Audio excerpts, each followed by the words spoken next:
Hello and welcome back. Today we're diving into a full editing workflow that takes us from the field to the final frame. In the field I captured 4 separate exposure brackets, each one shot with multiple focus points to create a full focus stack. That gives us the flexibility to retain incredible dynamic range and tack-sharp detail throughout the entire scene. In this video, we'll walk through importing and organizing these files in Lightroom Classic, then we'll build individual focus stacks in Photoshop, and then finally, combine them all into one polished composition that highlights the very best of each exposure. If you've ever wondered how to blend technical precision with creative vision, this one's for you. Let's jump in.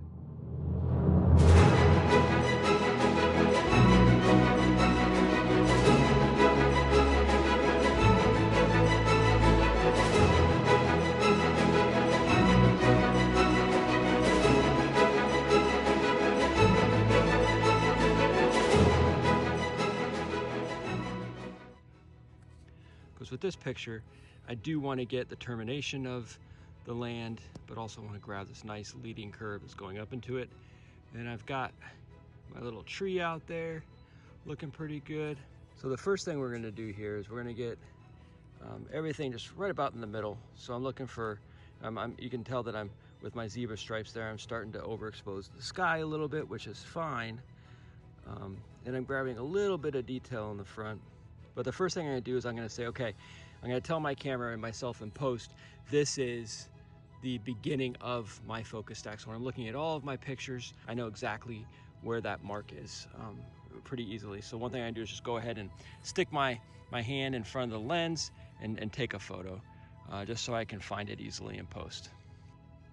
So now when I'm looking at all my pictures up in Lightroom Classic or Photoshop or whatever it is I'm using, I'll just be able to see that that big old hand in there, and I know that that's where I need to start. So we're going to start with the near. So I need to get I'm going to grab all this close information first. So I'm going to bring my focus in right in front of me as much as I can, right on this driftwood here, and tighten it up, and it's all highlighted in blue as much as I possibly can. And then we're going to take our first exposure bracket. 5 shots at 1 step of exposure apiece, starting low, moving its way to high. And as you can see, I have this very shallow field of view, all focused on this inner area at different exposure levels. So I can grab that shadow information that's all here, absolutely beautiful. And then I'm also still being able to be able to pull in all the detail in that sky without being it clipped. And then I've got my tree in the middle, so that'll be a nice blend. So now we rinse and repeat, except now I'm just going to push that focus out a little bit more. Now we're going to grab the rocks on the beach in a little finer detail. Grab that. At this point, I'll just save you from the dirty details, especially when I just said we can rinse and repeat. Starting from the closest possible focus point in the composition, we will continue to take our exposure brackets all the way out to the furthest point, ensuring that we grabbed all the detail that we could within each of those focus planes, so we have to check frequently. I will also add that certain areas that are prone to high movement because of the elements, such as water, flags, cars, will get a bit messy when attempting to automatically blend within your post process. So such scenes may not be the best for your pictures if the goal is to make your flow as quick as possible on the other end, and with as much focus as you can possibly get throughout.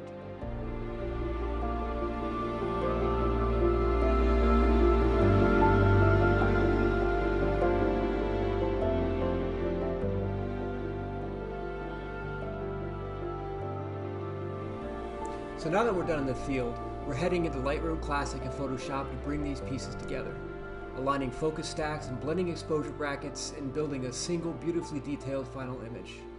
Let's go from raw files to a finished masterpiece, right now. So here we are in Lightroom, and as you can see, our entire series of 4 exposure brackets have been imported, with the 5th being of my hand to show us where the series starts. One thing I like to do first is highlight all the pictures I'll be working with, turn on auto sync, head up to the crop, and change this setting to original. And the reason I do this is because I like to reveal the entire picture. I have my camera set to shoot within the confines of a 16:9 frame, but I want to see everything I have to work with. Now we're going to start working with that nearest plane of focus. I know without too much pixel peeping that the first 5 exposures in the bracket is the nearest plane because it's the first exposure bracket after the group with my hand in the shot, and I always work from near to far in the field. And then the next place we're going to head is down to the sharpening. Here I'm going to hit Option and mask out almost the entire picture except for the white highlighted parts that I want to get all the detail out of that I shot, which for here is the near area of focus. Closest to me in that driftwood. I'm going to crank up that amount because I've masked out most of the picture. Radius is down to nothing, and detail is as high as it could possibly go. Last step here is the denoise, and again I'm just worried about this front area where I know that most of that focus was and where I was focused on, and so I want that the sharpest and the denoised right now. Not too worried about the higher areas, the highlight or the sky or even the trees, just this area right in here. And let these 5 photos denoise. And why I denoise here as opposed to a later time is because this is the last time before I start cycling through Photoshop that I'll actually have a chance to impact that pixel layer, pulling out all the detail, making sure that I'm not edging out the highlights or those darks aren't too dark and I'm losing all of that information. So I spend the time to denoise on the front end and it'll pay off in spades on the back end. So we're going to sit here and let these denoise, these 5 different exposures within the 5 exposure bracket. And then we're going to hit Shift and select all 5 of these photographs. Right click, edit in, and open as layers in Photoshop. Photoshop will come up and it'll start loading these layers, all 5 of them. And the first thing we have to do is align them all, right? Because even though there's an exposure bracket, there's still might be a little bit of movement in these. So up to edit after we select them all, auto align, auto is fine and okay. And it'll do its magic very quickly and just make sure that everything is aligned.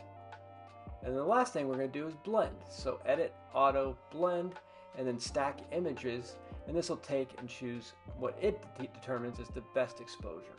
And as you can see over here to the right, it didn't take much from the first 3, but it did take from the last 2 within the exposure bracket, which honestly has the most detail that I want for the front anyways, so that is okay. We're going to flatten this image so it's not as big, and then we're going to save it, which will kick it back on over into Lightroom for us.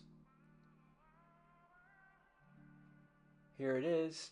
And just because everything else is purple, I'm going to go ahead and change this one to a different color, just so I can keep track of all of the ones that I've already put through the automated blending. I am peaking a little bit on the highlights and a little bit in the shadow, but that's okay. We'll fix that later. And we're going to change this one to, let's go green. All right. So that is the near plane of focus that I've worked on. So now we're just going to start working our way out.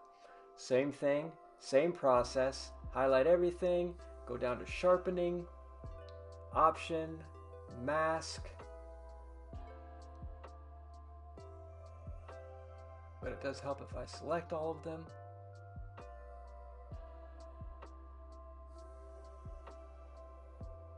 So my plane of focus is pushing out just a little bit. I'm getting a little bit more, moving up a little bit laterally in the picture. So about 93% masked. Crank that sharpening up because I'm only impacting a little bit. Radius down, detail up, and then denoise to 5.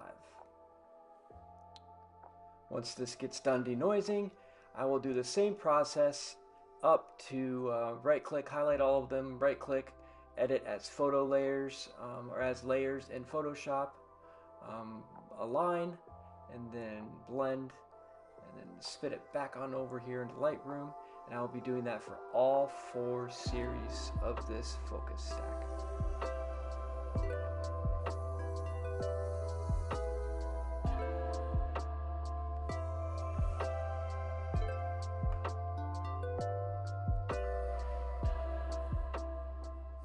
So just doing some light cleanup here.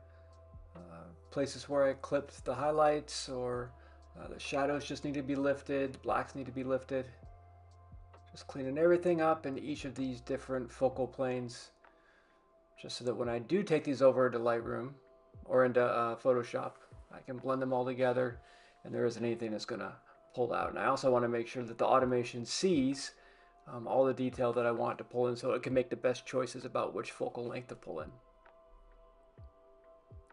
So now I have my 4 cleaned up high edits, my 4 green ones here. I'm going to select them all, open as layers in Photoshop.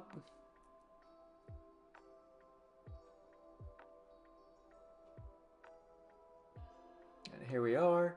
And just like before, I'm going to go ahead and align these just to make sure that everything is clear. But you can see as I click off of these that each of these is at a different focal length. And we're going to let the computer decide where it's going to pull from for these. So auto align, let us do its thing on auto.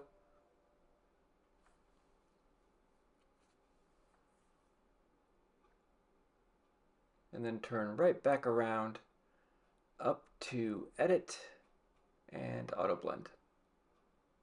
Stack is fine. You can see it makes quick work of it.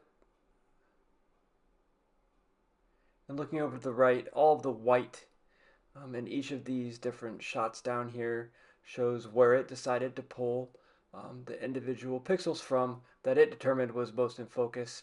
And now we have a clear beginning, almost edge to edge, with some minor discrepancies. Everything's in focus, except for that horizon line over on the right hand side of the picture. There's bugging me a little bit, but that's fixable. One little spot, it's really bugging me. So we're going to flatten this image, make it smaller, save it, kick it back over to Lightroom.